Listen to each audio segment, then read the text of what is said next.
Alright, Manchester United yamaze kongera rutahizamu ekipe ya Lille Matías Fernandes Palado akaba ari umwe mu bakinnyi ekipe ya Manchester United yifuza ko yakongera Old Trafford mu gihe irimo ishaka kongera squad yayo. Kanshimire cyane abantu mwese mwamaze kanda subscribe n'abatarayikanda, ariko mbabwira ngo nyamuneka iki ni cyo gihe cyiza cyo kugira ngo kande subscribe ubundi tujye tubana umunsi ku wundi.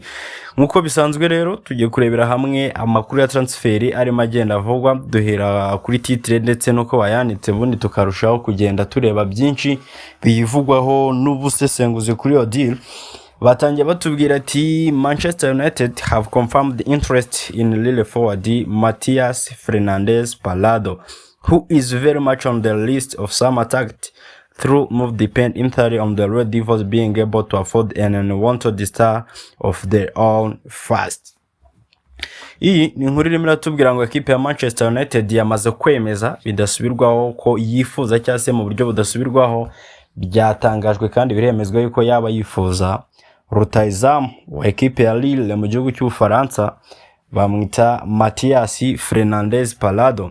Bikavuga yuko ari umwe mu bantu bifuzwa cyane cyangwa se ari umwe mu bantu Manchester United iri gukurikiranira bya hafi kugira ngo irebe yuko nawe yabimwerekeza Old Trafford.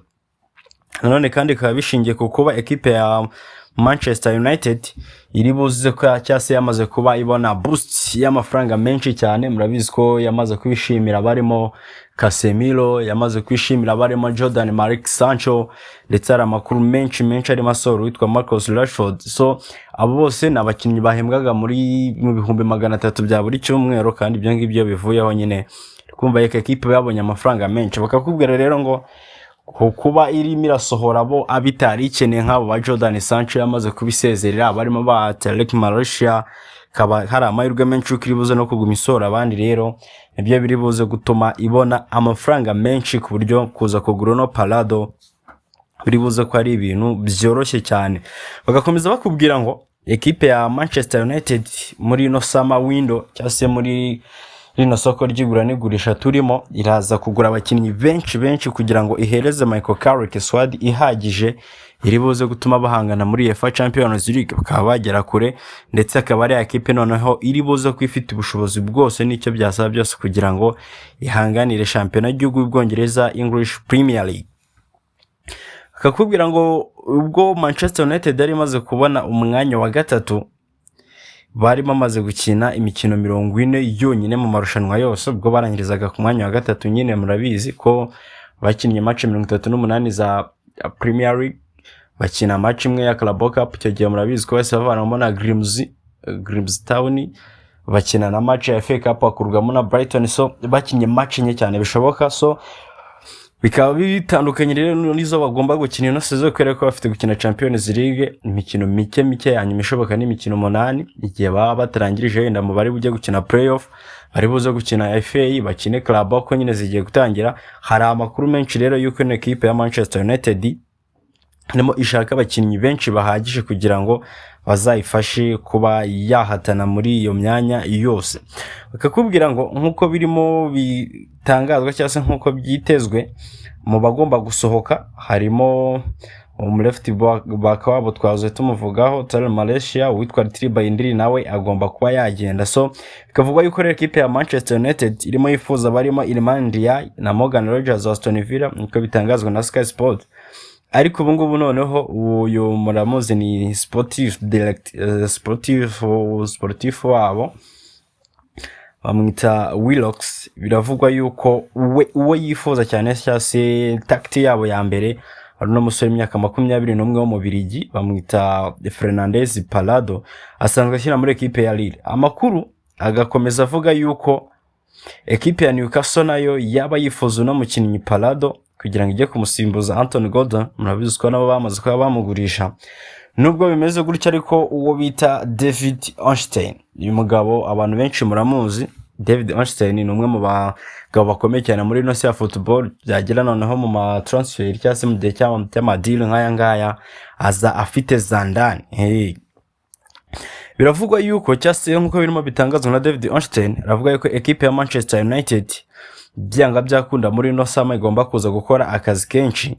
Ariko noneho Einstein we akatubwira yuko ni mu kiganiro yagize cyase ni mu kiganiro yakoranye n'abitwa ngo ni The Athletics Podcast, ikinyamakuru bita The Athletic murakizi kuri podcast yabo. Rero yagize ati Manchester United need volume day to them stepping into Champions League football after no European football and their squad is not sufficient where is stocked.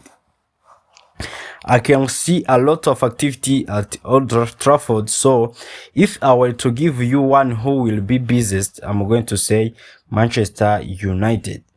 Ahangaha yararimo asa nk'udukomfamingira kano kazi nyine, aravuga ati Manchester United ikeneye kongera imbaraga nyinshi muri squad yayo cyane ko igiye gukina Champions League nyuma yuko ya nta football ya Europe bari barakinye sezishize, ibyo murabyibuka. Rero ndi kubona akazi kenshi Old Trafford cyase ndi kubona Manchester ikora akazi kenshi. Rero ngiye kubaha equipe ibuze ko iri busy, nababwira Manchester United.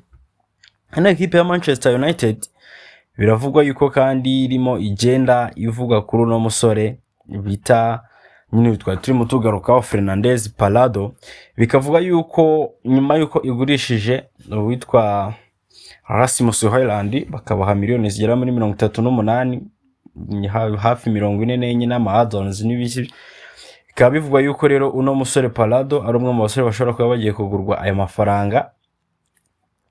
Kandi murabizi neza yuko nubwo witwa Rashford equipe ya Barcelona tigeze activatinga deal yiwe, biravugwa yuko equipe ya Juventus yaje kuba yinjira muri no deal kugira ngo ibe yatwara uno musore Marcus Rashford watsinze ibitego 14 na assist 14. Mu gihe rero ubwo bimeze gutyo kose equipe ya Lille biravugwa yuko iri buze gusaba cyase amaze kuba ibwira Manchester United yuko kugira ngo ize kubahereza uno musore wayo iri buze kubasaba gutanga agera muri miliyoni 70 z'amayero, nayo yifuza muri uno musore bayo bita Palado. No gutegereza tukareba rero ese Manchester United iraza kubigura uno mukinnyi cyangwa se araza kuba yerekeza amande makipe arimo amushaka arimo nka Newcastle.